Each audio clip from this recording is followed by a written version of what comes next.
ಎಂತ ಅಜ್ಜಿ ಸುಂಟ್ಯಾ ಎಲ್ಲ ಬ್ಯಾನ್ ಮಾಡಿ ನುಂಗಿ ನೀರು ಕುಡಿದು ಕಂಬಳವನ್ನು ವಿಡಿಯೋ ಗೇಮ್ ಮಾಡ್ಲಿಕ್ಕೆ ಹೊರಟಿದ್ದೀರಾ?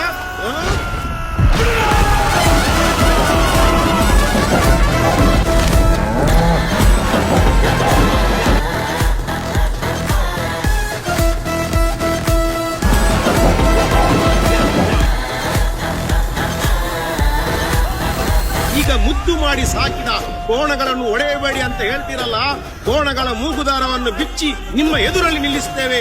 ಹಾಕದಿದ್ದರೆ ಟಚ್ ಮಾಡಿ ನೋಡಿ, ಆಗ ಗೊತ್ತಾಗುತ್ತೆ ನಿಮಗೆ ಕಂಬಳದ ರುಚಿ.